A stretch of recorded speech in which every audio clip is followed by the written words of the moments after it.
we were out in Tamales Bay, north of the Bay Area, one day out on a canoe, and he said to me, "Why don't you ever do events out here? It's so beautiful. You never have had a wedding out here." And I said, "Well, it's because there's no hotels, and you have to bus at any wedding over 50 people. You've got to bus everyone back into Marin, and it's 45 minutes to an hour, and nobody wants to have a bunch of drunk people on a bus at the end of a wedding." So.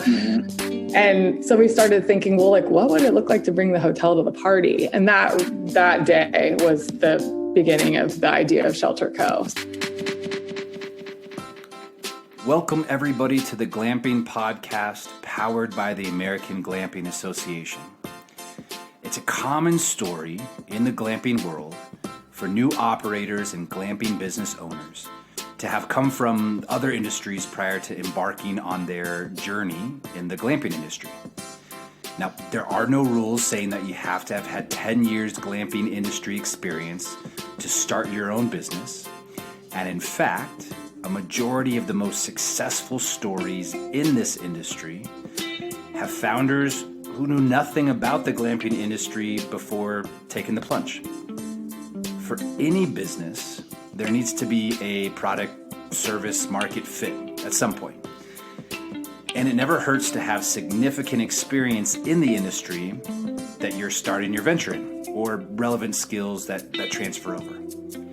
But what's interesting about today's guest and her story is that she was able to start her glamping business, which was rooted in her experience in her event production career, and was able to transition her unique skill set in a unique space by adding a glamping element in an underserved market. Together with her husband and co-founder, she created a thriving business that landed her on the cover of Sunset Magazine, a list of well-known clients, and most importantly, an opportunity to do a job that she loves. On today's show, we are joined by Kelsey Sheofsky, founder and CEO of Shelter Co., a glamping event rental and production company based in San Francisco, California. From corporate retreats to weddings to music festivals, Shelter Co. is able to bring a comfort and style to some of the most far-flung locations. I hope you enjoy the conversation.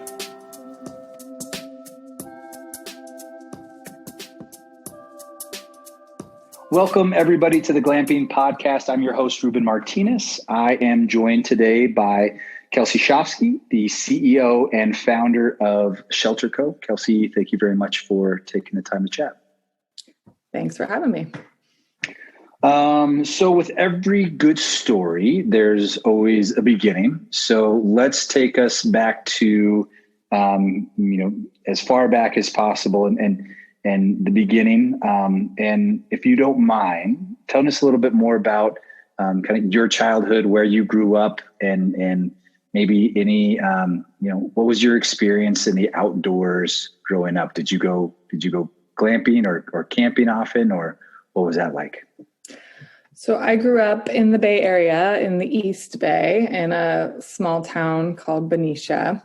And I did grow up camping. I think formatively, I felt like I camped more than we actually did, because when we launched our business, I would always talk about, growing up camping. And my dad was like, we only went camping like 4 times, right? But they were just so meaningful. Those camping experiences are so meaningful. They felt like, yeah, it's funny, but we were a family that really did appreciate the outdoors, and we did, a lot of hiking and, traveling to places that were really majestic and beautiful. And, and I think, those kind of vacations really stood out to me, I guess, as a child, and, felt like really important and special family getaways. So, whether or not it was an every weekend or not thing, depending on whose memory we're going on, it was definitely an important part of my childhood. So you do have very kind of vivid and specific memories of just maybe traveling in general. That was something that was important to your family and something that had priority within your family? Definitely. Yeah. My mom was born in Canada and grew up in the US, but we spent every summer in Nova Scotia, which is on the eastern seaboard, and is just this beautiful, amazing place full of nature and fishing and boating and, going out to the islands and that sort of thing. And that was a huge part of my childhood, since we did that every summer and, or every other summer, I guess. And, spending a lot of time just adventuring around the Bay Area as well, taking the ferry to Alcatraz and doing things that were outdoor focused was, definitely an important thing to my parents and our family. So, and then the occasional camping trip, we did a big one to Yosemite one year with my cousins, and we would do, kind of like sort of lame campouts with swim team, that weren't necessarily beautiful places, but just the idea of being in a tent and having a fire pit and roasting marshmallows as a child. It didn't really matter where you were. That was a very fun experience for sure. I did every possible activity you could do as a child. My mom wanted me to be good at something, and I wasn't really. As moms typically do. I wasn't really good at any. I mean, I was okay at a lot of things, but I did, ice skating, volleyball, basketball, swimming, soccer, softball. I mean, I did all the things, and at the time, it was just like, oh, Kelsey's okay at athletics and okay at whatever. But what we figured out after the fact was like, no, I just actually am just really good at being social. And that's why I enjoyed all those things, because it was like community. So, the joke is that she just made me a really well-rounded social animal through all of those activities. So instead of you going professional or getting a college scholarship in one of those sports, you just became a professional socialite. Totally. And I think in college where you're or in high school, trying to figure out what you want to do for college, I had no idea, but I ended up being the editor of our yearbook, my senior year in high school. And I think that was such a great experience, just basically running a team and running a business. I mean, you're, dealing with budgets and subcontractors and, that whole deal. And I think that probably gave me the first window into maybe that might be something I'd be good at. My dad owned his own business my whole life. He owned a furniture company. And, I spent my Saturdays going to hang out at work with my dad and sitting at his desk and seeing all the employees. And so that was something that I had a pretty firm understanding of, the drama that comes with running a small business and, the benefits, and then also the things that aren't so great about it. So I don't know. I think those things probably played into where I eventually ended up. But in high school, I was like, oh, I want to be a news reporter or, something stupid. I don't really know. I didn't have an idea. Was that something that had crossed your mind, being a news reporter? I mean, do you remember, was there something that you actually gravitated towards, or not really?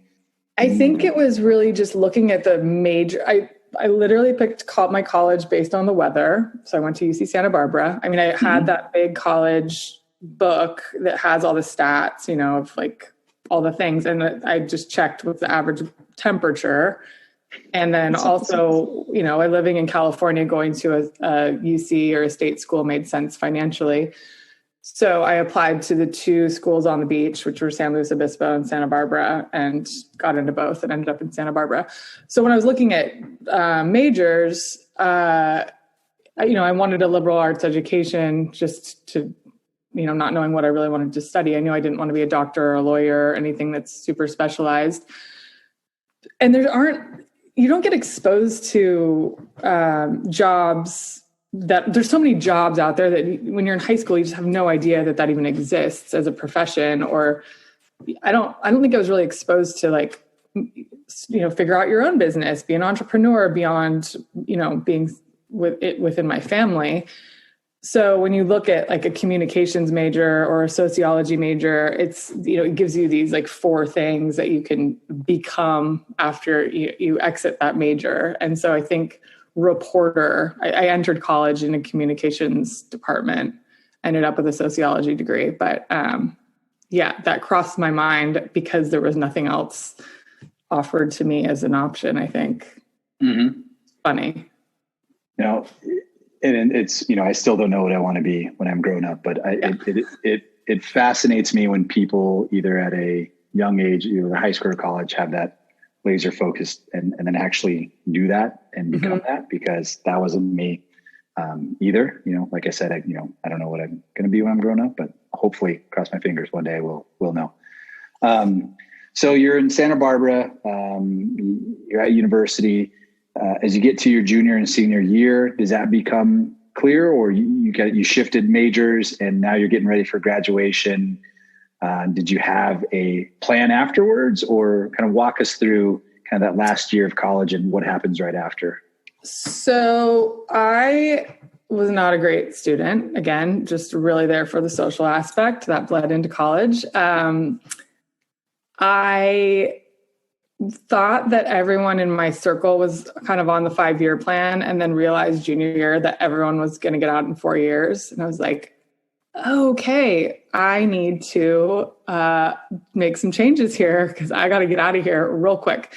So I ended up, that's actually why I changed majors, because all the classes I'd taken, more of them applied to sociology and was going to allow me to get out of there in 4 years. So I ended up taking a third of my coursework in 1 year and just like banged it out my senior year. So I went to summer school a whole year and then summer school in order to graduate with all my friends. But during that time, I think what I realized when I was there, I got really appreciated, getting this liberal arts education, but I think I probably would have been better served going to art school or design school, because that kind of emerged while I was in college of like, oh, these are the kind of things that are more interesting to me.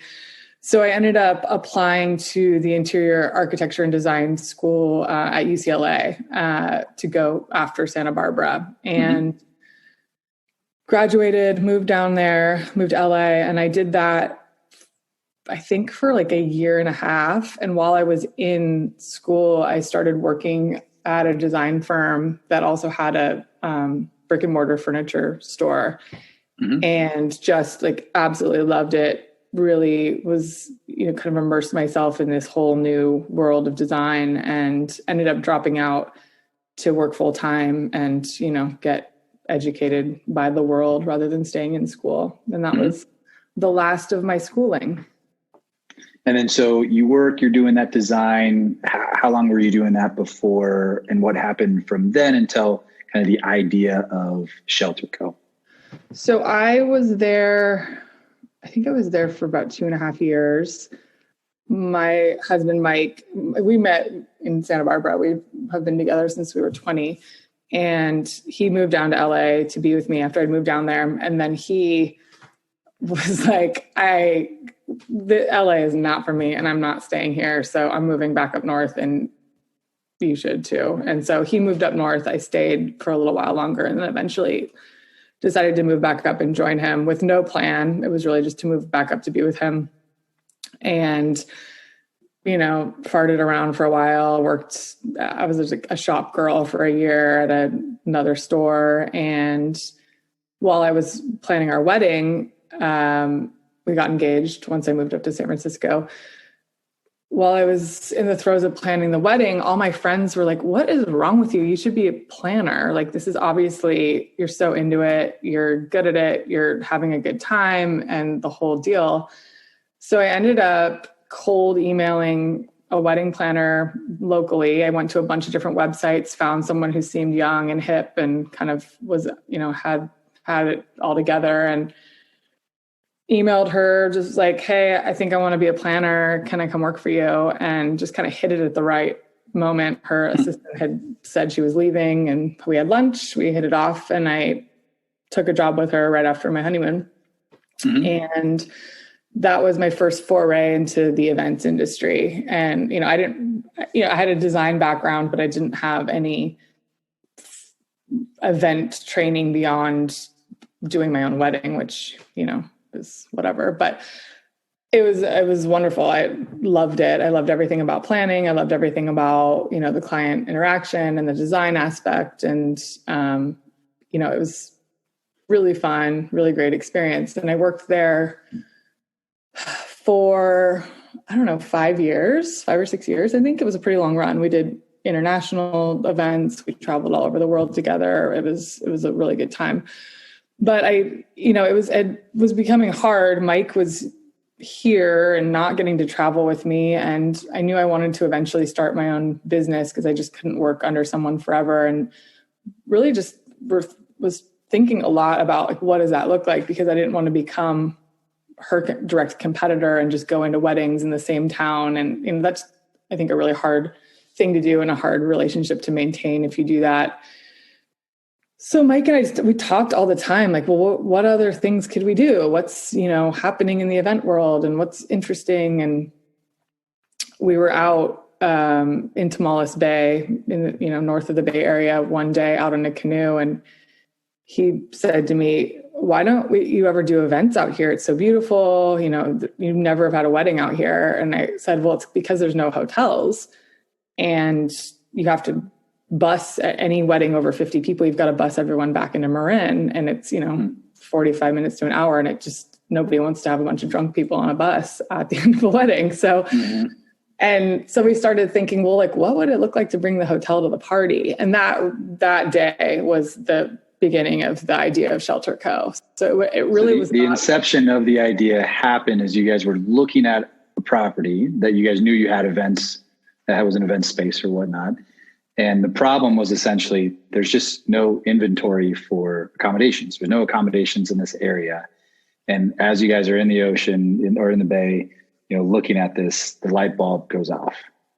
Yeah. And it wasn't the first time that this problem had presented itself in my line of work. I mean, all the time we get, clients with, oh, my family has a, 15,000 acre ranch in Texas or whatever, and I want to have my event there. Well, you can't, where do people stay? How are people getting ready? All of these questions that there really wasn't an answer to at that time. And this idea was in May because I remember we were there for my mom's birthday and it kind of percolated and we kind of thought about it and talked about it and all these things. And we ended up deciding, a hotel that travels has to be tented, right? There's not really another option. You're not bringing in a whole fleet of Airstream somewhere or what have you. So we need tents, and what do the tents look like? And what's the greatest tent out there? And just, played around with this idea a lot and eventually ordered a sample tent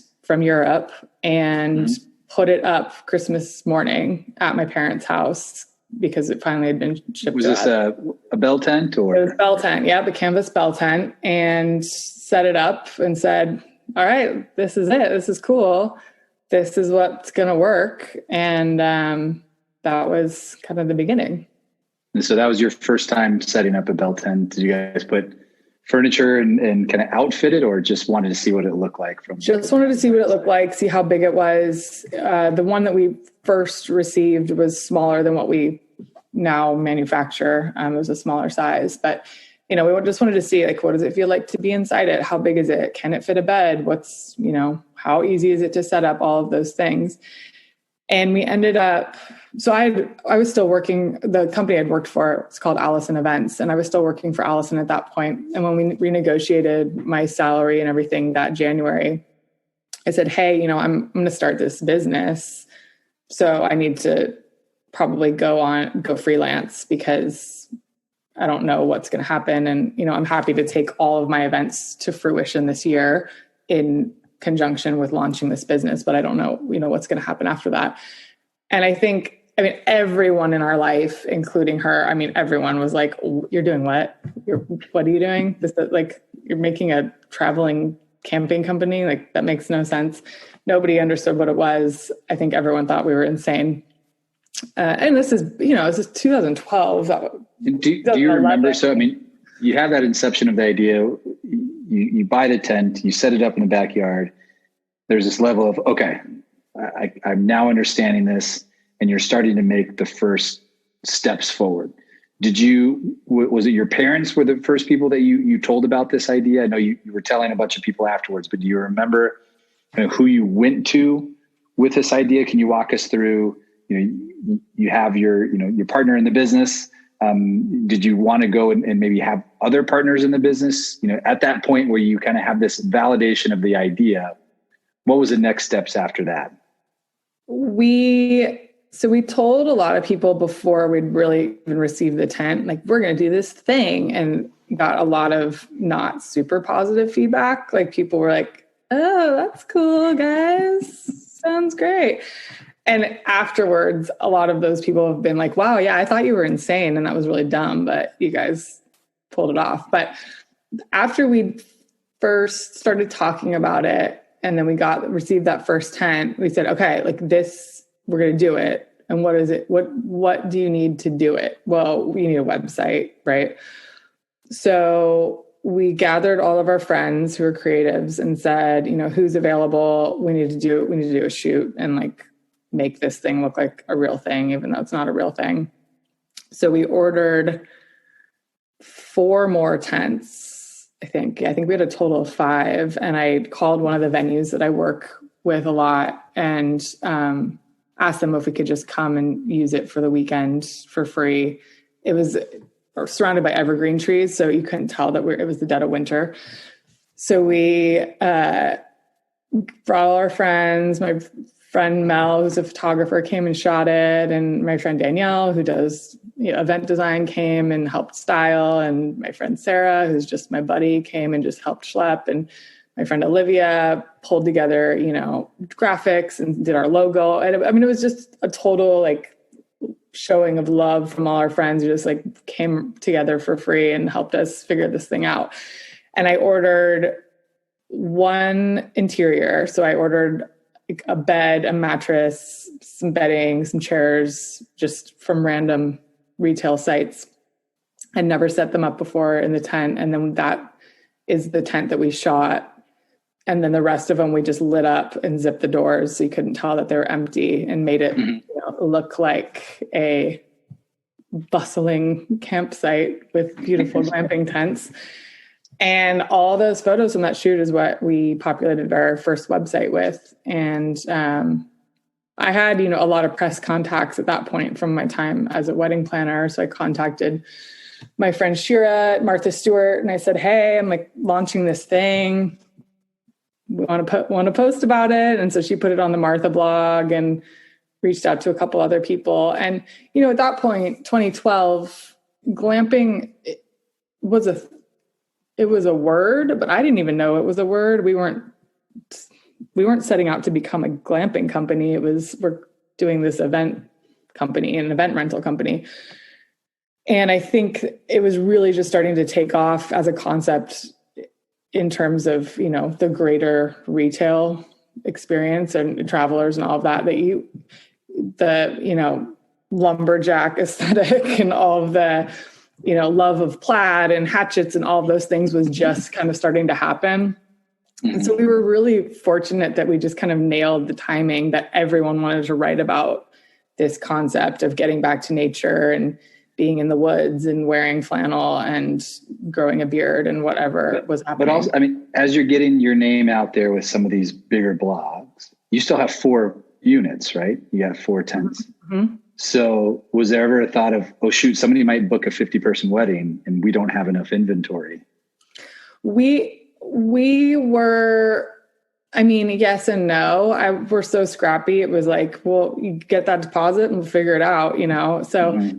The first, and I was still doing weddings at this point too. I think my last wedding was in September of that year, and we launched Shelter Co in April. So there was quite a bit of overlap. So that first summer was, because of the way that the press was written, it was really written about this luxury camping company, this glamping company will set up a campsite for you, which was never our business model, but it was what was easily digestible and easy to write about. And so for that first year, we really were doing mostly one-off camp outs for people, and then doing a lot of press tour or like press stays so that editors of magazines could come stay somewhere with us and write about it and shoot it. So that first season was really more about that kind of thing. We ended up, that first year, our biggest event that we had was probably those 5 tents, and we bought, furnishings for all of them, and it was fine. We did book our first big event was up on the San Juan Islands in Washington, and was 20 tents. And that was just like, oh my God, what are we going to do? So you get the call for this. This is your first event. You've got 5 tents. They want to do 20. And now it's in a completely different location, maybe outside of your context, something that you guys hadn't necessarily done before as the first events. Did it seem doable, or was there a level of high anxiety because this is the first event and something that's even different from how you guys wanted to do the events, yet you guys were doing these kind of pop-up camping trips, and then now you get the first event, and I imagine there had to be a level of anxiety. Yeah, I mean, I think I knew how to produce an event, and I'd produced, $1 million events. So the actual like getting it done and figuring out how to navigate that didn't make me nervous. It was really more about getting the product, and specifically the tents. The supplier that we'd been working with just to get our sample tents refused to sell us anymore because back then they didn't have California certified fire code tents, and they were like, it's illegal for us to ship them to you. So we had to figure out a manufacturer, which was the plan all along, to manufacture our own so that we could customize them and that whole thing. And I'd been ordering samples from different factories, and they were awful, and just they weren't good quality. And so we booked this 20 tent job, and I don't have a confirmed manufacturer to fill that gap. So I legit ordered 25 tents from an unknown factory after corresponding with them and just trying to vet them as much as possible, wired the more money than I'd ever wired in my life to a factory and hope for the best. And I still remember vividly the DHL guy pulling up to my tiny 650 square foot house, because we didn't have a warehouse or anything at that point. We were flopping in my dad's warehouse. He carved out a little corner of his warehouse for us just to dump our 5 tents worth of stuff. So this DHL guy comes, and I'm like, I couldn't even believe that they'd arrived much. And then it was like, okay, what's the quality like? And we opened them up, and they were perfect, and they were better than even that original batch of tents that we'd received from a retailer. And that's the factory we work with today. We've formed a really great relationship with them. Mike actually flew out to China to meet with their family a couple years ago. And it's a great family-run business. They are game for anything and have made a ton of adjustments and changes to our tents over the years, and have, developed prototypes for us for, new things. So it ended up being the start of a really great relationship. But where did you keep? You have these 20 tents that arrived. They arrived. Where did you have 20 bell tents for? So we're like, what do we? Well, I hadn't even thought about what to do. So we had a pickup truck at the time, so we just offloaded them into the pickup truck because we couldn't even put them in our house. Offloaded them into the pickup, and then I think those we took to my dad's warehouse, and I can't remember the exact timing, but we were in the process of getting our own warehouse at that point. We had enough jobs booked that we were able to, sign a lease. So we signed a lease. Our first warehouse we got in January of 2013, which coincided with the birth of our first child. So I remember I was like in the hospital bed drawing out the plans for the warehouse, because I wanted them working on like getting everything set up while I was in labor and like having a baby. And it was madness, but figured it out. So that's your first event, and I imagine everything went smoothly. Yeah. At what point, because I can totally, we're on the same page where, especially 2011, 2012, you've booked this event. It's the first event, your idea, you were telling people, kind of got weird comments, and people didn't understand what glamping was, but they're rooting for you. You have your first event, goes smoothly. Was that the moment that you felt that you had something and it was going to work? Did you know all along? At that point, were you still a little bit anxious and not sure if it was going to work? At what point And do you have a memory was there a specific memory of, or an instance where you felt like, okay, this is it. We actually got this. This is going to work. I always knew it was going to work. I never had any anxiety or stress about this business not being successful and profitable and interesting. I mean, it had all the components of something that was desirable. You know, it was like adventure, outdoors, pretty, Instagrammable, you know, all the things. I think like the first validation that, like, hey, we have a business that people respect is when we got the cover of Sunset magazine, because that really solidified to like the moms, our mothers, that we have this thing that's actually like you're specific. Are you talking about moms in general, or no? Like our moms? Like my and Mike's mom. We're both like, oh, you're on the cover of Sunset. I can show my friends and like explain what you're doing. And up until that point, they were saying that you guys were accountants. They just, right? You know, I think they had a hard time explaining what it was, and then being able to be like, this is a cool thing. So, you know, I don't remember ever feeling super stressed about it being successful, because I just, coming from the event world, you know, the only hurdle we really had was getting those first couple big events where we could get the photographic evidence that this is something that's cool and that we could actually push out there. You know, it's one of those things like the chicken egg. It's, you can't get the big events till you've done the big events. So how do you get those big events without a proof of concept? I think that was probably the hardest part.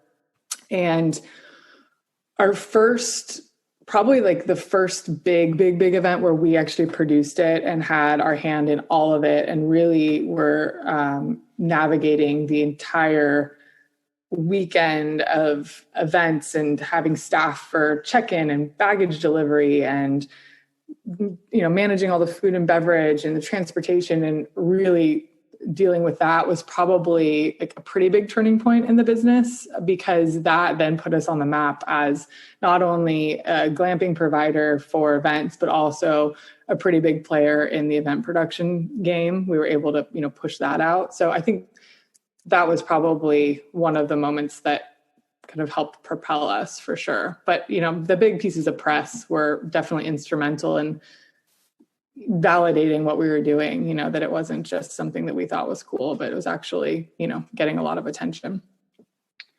So at that point, you've got a few projects, things are going well. You never doubted yourself. There's a moment where you probably feel like, all right, we've got to move to make sure that this is real, to make sure that we can keep doing this. We've got to scale, right? We've got to move quickly. We've got to lock in as much as we can. Did you need to raise any type of money at that point in time, or did you just bootstrap the whole operation from the beginning? We have never taken investors, but we have, you know, taken out loans to pay for inventory specifically. So the first money we ever took out was when we got our first warehouse and office, it was to build that out and then also purchase inventory now that we had space to keep it. And then we ended up refinancing that loan with an actual SBA loan. We couldn't get an SBA loan for the, you know, first year or two because we didn't have enough track record. So we refinanced, you know, a dumb, expensive loan with a great SBA loan, a longer term. And with that loan, ended up buying a lot more inventory with that as well. So that's really the only money we've taken on. And then everything else is just, you know, putting profit back into the business. And when you first thought of this idea, whether it was when you guys were in the canoe or when it first came to you, you know, as you were walking or doing whatever, that vision of the company at that moment, from the inception of the company, the first kind of light bulb moment, is it more or less that version of today? Or do you feel that it really pivoted significantly from the initial idea? I don't think it's pivoted. I think that it's the scope is larger than what we probably initially thought.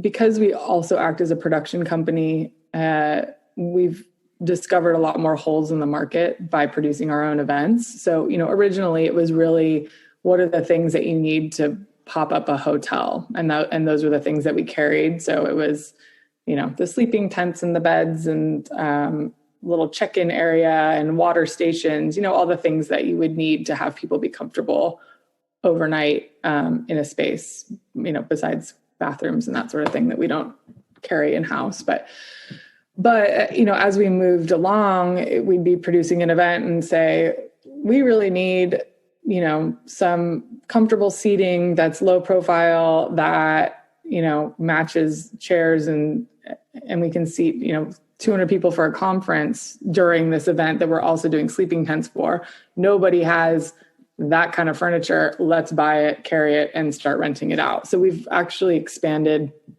our inventory quite a bit just based on things that we've needed for our own events. And we've, noticed that nobody else is carrying. And that's been really great because it's expanded our manufacturing capacity quite a bit. We now have manufacturers in, I think, 4 different countries, and all factories that we've personally visited, and now have a really great supply chain for any time something comes into our brains that we want to make. We've got people that specialize in wood and people that specialize in textiles and are able to really customize, based on our needs. So I don't think when we launched, I really saw us growing into that type of a business. I didn't really think about it beyond the camping aspect, but that expanded version of, being really just a company that supplies things that can be used for any outdoor party. It doesn't need to be an overnight, has become quite a large part of our offering. Gotcha. And what's the largest event that you can do? Like how many units or how many guests can you guys typically do? The biggest event that we've done, we slept 1,000 people. To 1,000 people? 1,000, yeah. But it was 4 people per tent, which we'll probably never do again in COVID. But that was, trying to just get as many people into a small footprint as possible. So that was more of a necessity based on the venue. And that was 250 tents. We have about 500 tents and 300 3 or 400 beds, and then a bunch of sleeping mats. So we can sleep a lot of people, but most of our events are, 200 people or less are sleeping over. That's really the typical event size for what we do. Okay. And for those of you that are listening to the podcast at some point in the future, we are in the middle of a pandemic. Maybe you've heard of it. It's called COVID, kind of a big deal.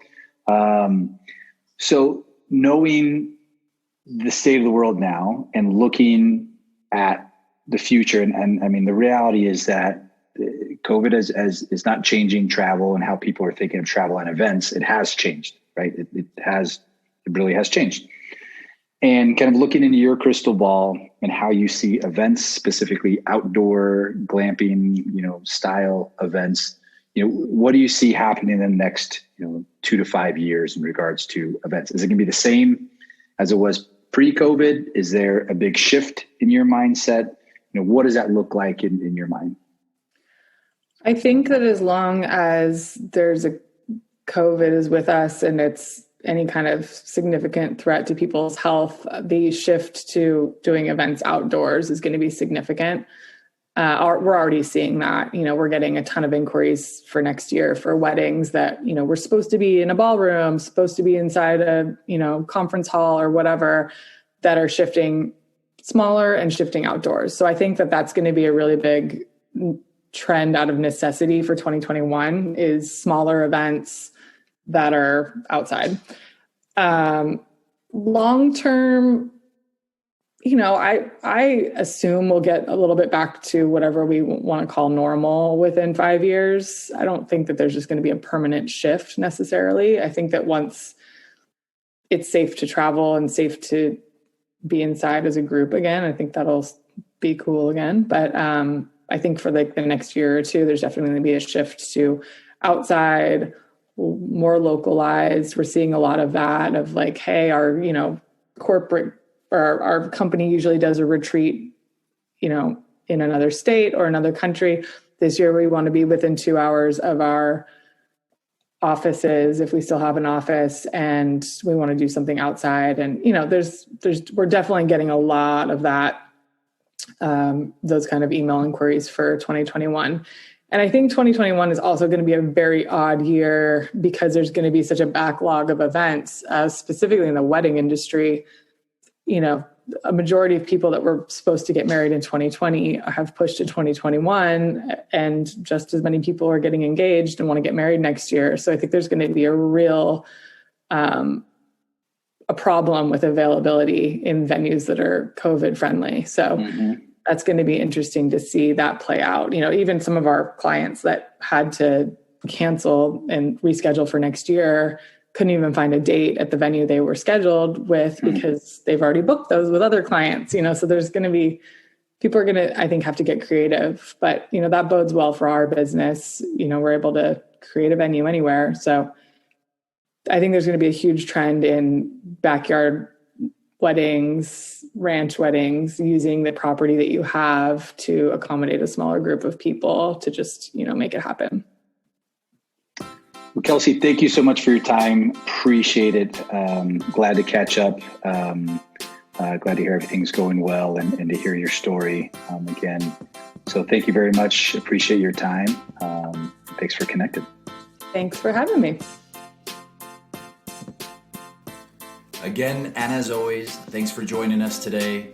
For more information about the American Glamping Association, please visit americanglampingassociation.net, or feel free to reach out to info@americanglampingassociation.net.